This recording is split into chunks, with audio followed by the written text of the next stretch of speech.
बहुत समय पहले की बात है। चंदनपुर नाम का एक गांव हुआ करता था और वहां 4 भाई रहा करते थे। उन चारों भाई में आपस में मित्रता जैसा स्वभाव था, मगर किसी कारणवश संपत्ति के लोभ में वो एक दूसरे से लड़ाई कर बैठते हैं। उन सब को लगने लगता है कि जो छोटा भाई है उसकी संपत्ति को आपस में ही वह तीनों भाई बांट लेना चाहते थे, जिसके चलते वह आपस में लड़ाई कर बैठते हैं। उन चारों भाई में कलवा जो था वह सबसे छोटा भाई था। इन चारों की शादी हो चुकी थी। कलवा आज बहुत ही ज़्यादा परेशान था, क्योंकि उसको पता था कि मेरे जो तीनों भाई हैं वो मेरी संपत्ति को भी हड़प लेना चाहते हैं। मगर कलवा को इस बात से तनिक भी कोई प्रभाव नहीं पड़ रहा था। उसे लग रहा था कि वो तीनों भाई जैसे भी करें मैं खुश रहूँगा, मुझे ज़मीन मिले या ना मिले, संपत्ति मिले या ना मिले। ऐसे ही तीनों भाई, देख लो भैया, आप उसको संपत्ति में से कुछ भी न मत देना, अगर दोगे तो हम लोग की संपत्ति और घट जाएगी। क्या बोलते हो भैया? मैं ठीक कह रहा हूँ ना?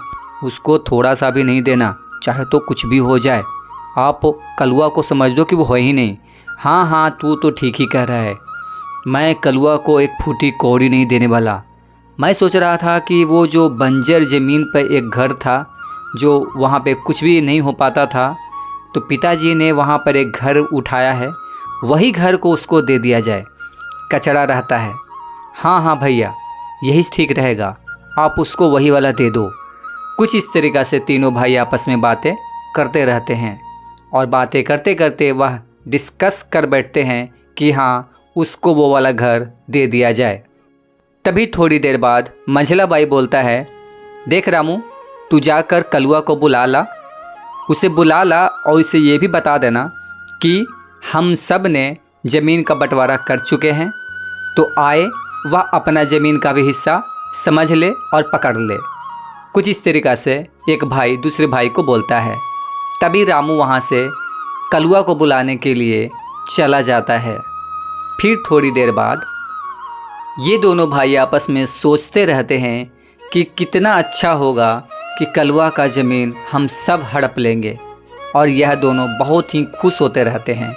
तभी मंझला बाई फिर से बोलता है, भैया आप अपने बात पे अडिग रहना, वो कलवा कितनों कुछ बोले, उनमें से एक संपत्ति भी हम सब में से नहीं देना है, चाहे तो जो भी हो जाए।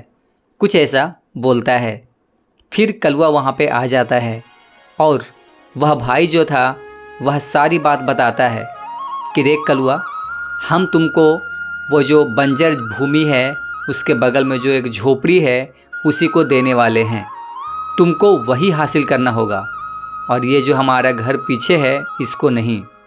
इतना बोलकर सारे भाई वहाँ से चले जाते हैं। कलवा बेचारा वहीं पर खड़े रहकर स्तब्ध हो जाता है, हैरान रह जाता है कि कोई कैसे ऐसे कर सकता है कि मेरे लिए एक झोपड़ी और इन तीनों के लिए एक महल। यह बात सुनकर कलवा की बीवी उसी वक्त वहाँ पर चलाती है और कलवा से पूछती है, आप क्या कह रहे हैं? वह जो बंजर भूमि के पास में जो झोपड़ी है उसे लेकर हम लोग क्या करेंगे? अरे वहाँ सिर्फ सांप बिच्छे रहते हैं। तभी कलवा, देखो, जो हमें बांट कर मिला है उसी में संतुष्टि रहो, अब सांप निकले या बिच्छू मुझे इससे फ़र्क नहीं पड़ता। कुछ इस प्रकार से कलवा अपनी बीवी से कहता है। उसकी बीवी नाराज़ हो जाती है और वहाँ से चली जाती है। तभी कलवा अपनी बीवी को मनाने के लिए अपने नए वाले घर से दूर जाने लगता है। वह जानता था कि अगर यह बात इसकी बीवी जानेगी, यानी कलवा की बीवी जानेगी, तो नाराज़ हो जाएगी। तभी देखो, आप मेरे बात समझो, हम सब ना एक नया घर बनाएंगे। मैं कमाने जाऊंगा और उस पैसे से एक अच्छा सा बंगला बनाएंगे। कृपया करके तुम मान जाओ और चलो, जो हम दोनों को मिला है उसी में रहना। फिर उसकी बीवी खड़ी होकर फिर से उसको खरी खोटी सुनाती है। वह जानती थी कि वह जो घर है उसमें कुछ भी नहीं है, एक छप्पर के अलावा कुछ नहीं। फिर भी कलुआ रात भर इसी प्रकार से दिन भर बहुत ज़्यादा बोलते रहता है। फिर उसका बड़ा भाई, देखो जो कलुआ को मिलना था अब तो मिल चुका, अब जो भी संपत्ति बची है वो हम सब में बटेगी।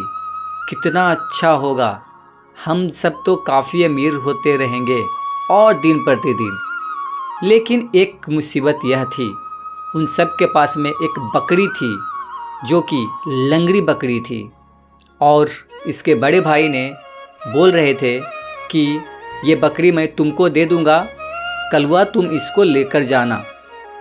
कलुआ बोलता है, ठीक है भैया, आप जैसा कहो वैसा मैं मानने के लिए तैयार हूँ। मैं इस बकरी को लेकर चला जाऊँगा। अगर मेरे हिस्से में एक बकरी ही आई है तो कोई बात नहीं। कुछ ऐसा कलुआ अपने बड़े भाई से बोलता है। फिर थोड़ी देर बाद कलुआ वहाँ से घर को प्रस्थान करने के लिए निकल जाता है। तभी वह तीनों भाई हैरान रह जाते हैं कि कलुआ किस मिट्टी का बना हुआ है। मैं जो बोल रहा हूँ वह सब वह स्वीकार कर रहा है। तभी बड़ा भाई बोलता है, देख लिया बंटवारा कैसे किया जाता है।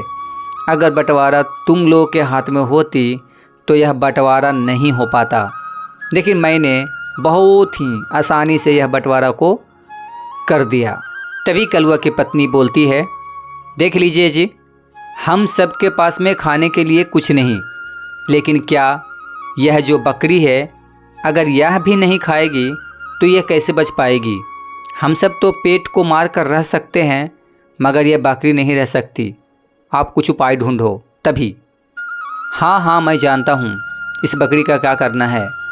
इस बकरी को मैं कल से एकदम सुबह में भैया जी के खेतों में जाकर बांध दूँगा, या रात में बांध दूँगा और सुबह में लेकर चला आऊँगा। कलुआ कुछ इस प्रकार से अपनी बीवी से बोलता है।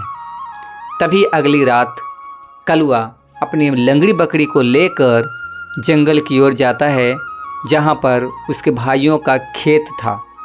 कलुआ जानता था कि अगर हम सब मेहनत ना किए तो हमारे खाने के भी लाले पड़ जाएंगे।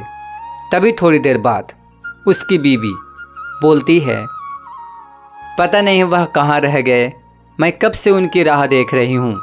दरअसल कलुआ अभी तक घर पे नहीं पहुँचा था। तभी थोड़ी देर बाद कलुआ अपने घर पे आता है और उसकी बीवी खरी खोटी खूब सुनाती है। आपको तो लगता नहीं है कुछ, आप अगर यहीं पे आसपास में थे तो घर क्यों नहीं आए। घर ना आने से मैं कितना घबरा गई थी। कलुआ की बीवी कलुआ को कुछ इस प्रकार से बोलती रहती है। तभी कलुआ, अरे ऐसी बात नहीं है, दरअसल बात यहाँ पर यह थी कि मैं कुछ खोज रहा था और वह मुझे इस गांव में नहीं मिल रहा था, जिसके चलते मुझे दूसरा गांव जाना पड़ा था। तो इसी के चक्कर में मैं अपना टाइम थोड़ा ऊपर नीचे कर चुका हूँ। बस इतना बोलने के बाद कलुआ वहाँ से भाग जाता है, अर्थात निकल जाता है। अगला दिन जब रामू आता है अपने खेतों की रखवाली करने के लिए, देखने के लिए, तो देखता है कि एक बकरी उसके खेत के फसल को चर चुकी है। रामू जो था आग बबूला हो जाता है और बकरी को जान मार देता है। तभी बकरी को मारने के बाद रामू वहाँ से निकल जाता है, क्योंकि उसे डर था कि कहीं कलुआ ना आ जाए, जिसके चलते वह अपने खेतों पर से भाग जाता है। और वह जानता था कि रामू इसी टाइम में रोज़ इस तरफ आता है, जिसके चलते वह और भी ज़्यादा स्पीड से इस जगह से भाग रहा था। तभी कलुआ आता है और देखता है कि ये क्या हुआ। अरे मैं तो बहुत ही अच्छे से देख कर गया था, उस टाइम तो इसे कुछ नहीं था, इस बार अटेंडम इसको क्या हुआ। कलुआ कुछ इस प्रकार से बोलते रहता है, अपने मन ही मन बड़बड़ाते रहता है। तभी थोड़ी देर बाद कलुआ अपने होश संभालता है और बोलता है कि चलो ये बकरी न सही, इसके खाल मुझे ले जाने होंगे, बाज़ार में बेचने से इसके खाल बहुत महंगे मिलते हैं। कुछ इस प्रकार से मन ही मन में सोचते रहता है। और फिर उसी प्रकार से कलुआ अपने बकरी को मारकर उसके चमड़ी को उधेड़ कर बाज़ार में बेचने के लिए निकल जाता है। वह जानता था कि जब तक बाज़ार में न जाएंगे तब तक यह नहीं बिक पाएगी। जैसे ही वह बाज़ार में जाता है, बाज़ार में जाने के पहले उसके रास्ते में बहुत ढेर सारा जंगल आता है। उसी जंगल में वह विश्राम करने के लिए बैठ जाता है। तभी कलुआ को लगता है कि शायद कोई आ रहा है। चलो चुपचाप से पेड़ पे चढ़ जाते हैं। और जस्ट थोड़ी देर बाद ही वह पेड़ पर चढ़ जाता है। वहाँ पर देखता है कि एक आदमी एक बैग में ढेर सारे पैसे और सोने लेकर आ रहा होता है। उसे देखकर कलुआ दंग रह जाता है कि काश यह मेरा होता। तभी कलुआ के हाथ से उस बकरी की खाल गिर जाती है। वह व्यक्ति डर जाता है कि कहीं कोई मायावी शक्ति यहाँ पर तो नहीं है, और वह व्यक्ति अपना थैला छोड़ छाड़ कर वहाँ से भाग जाता है। तभी इस कलुआ के हाथ में उस व्यक्ति का बैग लग जाता है और उसमें ढेर सारे पैसे और ढेर सारे सोने के कंगन थे। आज कलुआ बहुत खुश था क्योंकि आज उसे इतना सारा पैसा मिला था जिससे वह अपनी बहुत सारी ज़रूरतों को पूरा कर सकता था। तभी कलुआ अपने घर आता है और यह सारी घटना के बारे में बीवी को बताता है। देख लो इसमें क्या है, तुझे पता है कि इसमें क्या है? अरे इसमें वो चीज़ है कि मैं आपको क्या बताऊं, तो बताइए ना इसमें क्या है। बीवी कुछ इस प्रकार से उसकी बोलती है। तो इसमें क्या है आप ही बता दो, मैं नहीं खोलूँगी। इस प्रकार से बीवी, कलुआ की बीवी पूछते रहती है और कहते रहती है। तभी कलुआ और उसकी बीवी उन थैला में से सोने के सिक्के को निकालकर प्रणाम करते हैं और कहते हैं, हे भगवान, आप जैसा बलवान कोई नहीं। आपके घर में देर है मगर अंधेर नहीं। आज यह देखकर मुझे बहुत ही अच्छा लग रहा है। तभी उसकी बीवी, हाँ आपको तो अच्छा लगेगा ही, यहाँ पर जो बैठे बैठे पैसे मिल गए, कुछ इस प्रकार से ताना मारकर बोलती है। तभी थोड़ी देर बाद तभी कल्लू की बीवी बोलती है, देखो जो जितना है, जिसको जितना मिलना है वह ज़रूर मिलकर रहेगा। आपने बहुत ही ईमानदारी दिखाई, पर आपके भाई लोगों ने बहुत ही बेईमानी दिखाई। लेकिन देख लीजिए, दूध का दूध और पानी का पानी है। हाँ वो तो है। कुछ इस प्रकार से कल्लू और उसकी बीवी बोलते रहते हैं। तभी रामू इन सारी बातों को सुन लेता है और वह हैरान हो जाता है कि आखिर इतने सारे पैसे कहाँ से आ गए इस कल्लू के घर पे। वह ये सारी बातों को बताने के लिए दूर से ही देखते रहता है और दौड़ते दौड़ते अपने और भाइयों के पास में जाता है। यह सब देखकर वह बहुत दंग रह चुका था। तभी वह अपने भाई के पास में दौड़ा दौड़ा आता है और बोलता है कि क्या आपको पता है भैया, कल्लू के पास में ढेर सारे पैसे आ गए हैं, पता नहीं कहाँ से लाया है। कुछ ऐसा रामू कहता है। तुझे कुछ गलत फहमी तो नहीं हुई है? उसके अगला भाई कुछ इस तरीक़े से बोलते हैं। उतने सारे पैसे उसके पास में कहाँ से आएंगे भला? उसके पास में तो फूटी कौड़ी तक नहीं थी, पैसे कहाँ से आएंगे, वो भी सोने के। हाँ, हम सब ने तो बांट कर उसे अलग ज़मीन और अलग एक झोपड़ी दिया था, तो कैसे आएगा? वह इस प्रकार से उसका बड़ा भाई ही बोलता है। वह समझ नहीं पाता कि आखिर ऐसा क्यों हुआ, कैसे हुआ।